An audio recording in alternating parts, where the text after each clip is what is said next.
Joining me now is Hamid Adli. Now, Hamid attends the mosque that was once attended by the shooter, Saeed Farouk, and he joins me today to update us on sort of the climate of the mosque there, as well as within the Muslim community in San Bernardino, California. And also, he wanted to offer up sort of a counter voice in this debate, rather than sort of the radical Islamic extremists that, we're sort of starting to see there in the mainstream media. So Hamid, thank you so much for coming onto the show and, giving us your perspective. So tell me a little bit about this mosque that you all have attended and, what's the climate like there now? Well, this mosque was established about 20 years ago. And it's a mosque created in an area back then. There wasn't a lot of mosques here to create a place where Muslims can go and worship. And I went there from a child, ever since third grade until now, which I'm 30 years old. And the climate there, I'd say right now, is a little on edge, a little tense, because there's been a lot of like threats against the mosque. Like people have been leaving messages on the phone, and just been, with the whole media frenzy, it was kind of eye-opening for myself to see, such a thing going on right now. Right. Yeah, and we actually interviewed a friend of yours who was acquainted with the shooter. They weren't, close friends, but obviously through the mosque there, they were able to meet. He helped him throw a party, I guess, or arrange some type of party for his marriage. And he actually said that the mosque goers were held at gunpoint at one point in this. So, obviously there's sort of this prejudice that this radicalization must come from the mosques. So what is happening there with, I guess, the leadership? What sort of tone are they taking? What are the religious leaders saying about Islamic extremism? Well, obviously, an act like this, we don't really consider this guy to be, Muslim. Obviously, this guy was an isolated case, a mental head case. This guy had some mental illness, and the leadership, the management, is trying to explain to the public and to the media. They had a press conference last Friday that, look, we are not like this person. Our religion is a religion of peace. We're taught, not to do these type of things, obviously. But, the leadership is trying to explain to the public that really doesn't understand too much about Islam. Look, these are the teachings of Islam, and we do not support these type of behavior and a type of person like this. This is obviously radical. This person was an isolated case, and it doesn't represent, the Muslims that live in the United States. Right. Well, and I can understand that because obviously you have people trying to lump all gun owners in when there's an incident, something like that, which is certainly not fair, especially considering there's more than 1 billion Muslims in the world. Yeah. But, this is why it's a little bit difficult for those of us sort of on the outside. For instance, there was that hashtag that went viral this past weekend with the attempted attack there in London. The hashtag "You ain't no Muslim, bruv" kind of went viral. And it was put out there as a show of solidarity. It was supposed to be, this time to just show, this person does not represent us. This is not, what our religion is about. But then they had people, Islamic commentators basically saying, hey, well, you can't say that because that is illegal under Sharia law to say that someone has left the religion. What is it, takfir? Tafsir, Sharia, those type of things. Yeah. And you're gonna get, like I said, there's different types of Muslims in the world. Just like there's different types of people. So you might get one segment, it's like a spectrum, You might have people on this side of the spectrum that might be a little cuckoo, and then you got people on this side of the spectrum which are, complete, peaceful and American loving, just, want freedom. But you're gonna get people that obviously might be a scholar or might be on one spectrum, just like the political spectrum of different groups, Democrats, Republicans, Independents, Tea Party. You're going to get, one type of Muslim scholar say one thing, and then you might have a different, Muslims that are in the pop culture, say, hey, you ain't no Muslim, bro. This is just something, I think that's more of a cultural, social, interaction that you're seeing there. But, what I could think, obviously these are younger people, Yeah. you're an American citizen, so I'm assuming that you kind of have a little bit of a different ideology than someone who maybe was raised in another country under a completely different type of government and stuff like that. So, I can see where that kind of comes in. Now, what about, I know a lot of people are going to be saying this in the comment section because they always do whenever, we try to talk to people about, get all sides of the story. And they say that Muslims are permitted to lie to non-believers if it furthers Islam. So there's two types of lies, I guess, that are permitted in certain circumstances. And they say it's to gain the trust of non-believers in order to draw out their vulnerability and defeat them. So people are always like, we're just not going to believe you, whatever you say. What about that? Something like that, you have to look at when something like that was revealed. A lot of these things you look at were revealed in a time of, war or a time of battle like 1,000 years ago. It might have been revealed, in a political climate at a time when a certain sect or group was trying to impose on another group, or possibly scholars at a certain time were saying this. So, I'd have to go and look. I'm not too familiar with that specific. Well, this is something that I know gets brought up a lot, particularly with, now with ISIS saying that they're going to be sending in refugees, or sending in people along with the refugees to sort of exploit that crisis. And they can lie and say they're Syrian, or they can lie in this because it's all part of like this global jihad.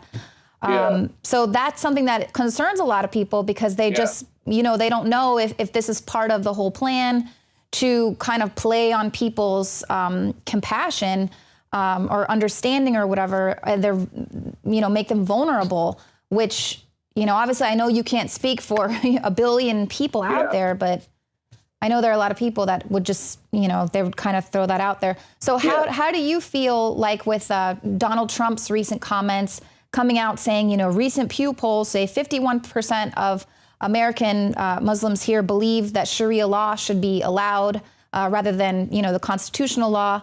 And also that, was it about 20-something% believe that killing Americans on U.S. soil is okay as part of the global jihad. Does that astonish you to hear that that's what's going on? Or that's bad. And I'd like to look at the who was polled in that. Again, it might have been a segment, a certain radical segment, but no, that's something that we do not believe. I was taught, number one, not to lie, and number two, you do not kill people in a foreign land that you are living, and the law of that land is supreme, is what I was taught. So like you were saying before, it's like the whole gun owner thing, and what Trump was saying. It is a constitutional right to bear arms, but I like to say it's also a constitutional right, the freedom of religion. Mm-hmm. So that's what I would say to Trump and his particular comments that he's making. Of course, he's entitled to his opinion. And, when I go on the internet, I see a lot of negative documentaries and things about Muslims, showing a certain segment of the Muslims, they take a camera and they go to a protest in the Middle East somewhere where people are angry about something, and they record them, and then they take that and generalize all Muslims. And someone, sitting in the Midwest or in some state that has never met a Muslim will see that, and constantly seeing this message, this negative message. Obviously, I can understand where they're coming from because they're constantly seeing this negative image of this guy that's being angry, and he looks like he wants to, do something. Right. But, well, it's just like, people who have never actually met a black person in real life, and all they know is what they see in rap videos or whatever. And so they have a certain image of that culture. So I completely agree with you. I think that is, why it is so important. So just very quickly, I know that you wanted to give out your email address, and your main position with coming here is because you want to reach the youth. And I think that that's so important because for whatever reason, young people are the ones that are being radicalized. And I guess it is because of social media. Yes, definitely. I've heard of this whole social media thing and how they're reaching out. And what I'd like to say is that, I went to that mosque that this guy went to, and, you look at me, okay, I'm just a regular person. I love this country. I love Alex Jones. I love the Alex Jones show. I've been a fan for years. And I'd like the American public and people that are watching this, to look carefully. And when you see Muslims on the street in your town, in your city, please think twice. These are regular people just living a regular 9-to-5 job, just living a regular life. That doesn't mean you saw a documentary, the person on the street or that child on the street is going to go do something. Okay, we're just normal people, and just be educated and think twice before saying something or doing something rash, because that's not what America was built on. America was built on values and freedom and the right to bear arms, the right to freedom of religion. I mean, this is a great country. This is the greatest country in the history of mankind. In what country can you go and a peasant from another country or a person that has nothing come here and become a brain surgeon? Mm-hmm. So I'd like to just, from the bottom of my heart, just say, look, we're sorry for what happened here, and we pray for the victims. Please do not generalize us or stereotype us. Especially, I'm worried about the youth. I'm worried about the young Muslims that are growing up, in this country, and the kind of hatred that they're going to be receiving now. Mm-hmm.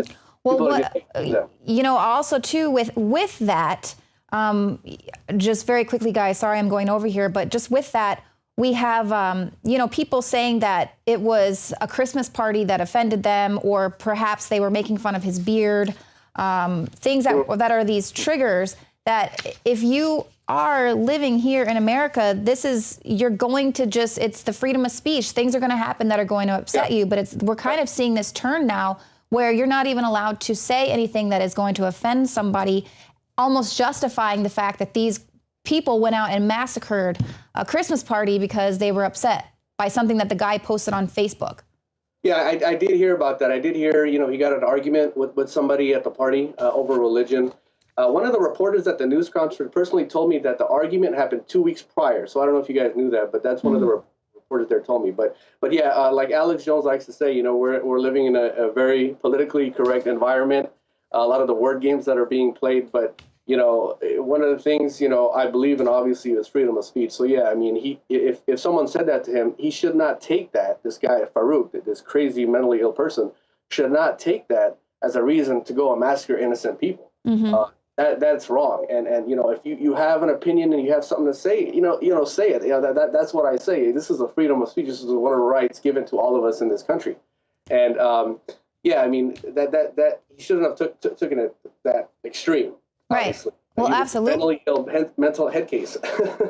And so I know, just my last question that I wanted to say, obviously we do have NPR is saying some Muslim Americans are irritated by Obama's call for them to root out extremism. Obviously, yes, everyone can't be the police there of their community and this and that. But how can your community there see instances like this? Because the gentleman that we interviewed said that he had no idea that this guy had these radical views. So how are you all able to maybe spot radicalization, or what could you even do to answer Obama's call? Correct. Yeah, this is an issue in the wide sense in the Muslim community in the United States. And I believe this is something that's going to be addressed soon. And yeah, definitely I believe that a system should be created within the Muslim community that, we are basically policing ourselves.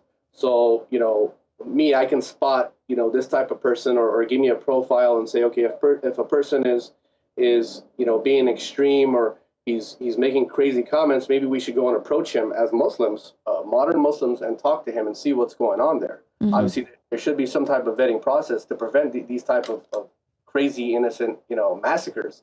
So yeah, this is definitely an issue within the Muslim community, and if we can partner with groups that can help and create some type of peaceful system where we can actually police ourselves and prevent these things from happening. Mm-hmm. I'm all for it. Right. So to prevent innocent people from dying from massacres, to find out if somebody's going to do something like this, number one, stop them. Me personally, I would have MMA'd the guy. And number three, obviously you want to report the proper authorities if the guy's walking outside looking angry, with an AK-47 or something, obviously. But, definitely there should be some type of system. And this is a larger issue within the Muslim community, that something like this, there should be a system or process within the Muslim community in America to vet these type flag and vet these type of things before they happen. Absolutely. All right. Well, Hamid Adli, thank you so much for your time, and we'll be talking with you again.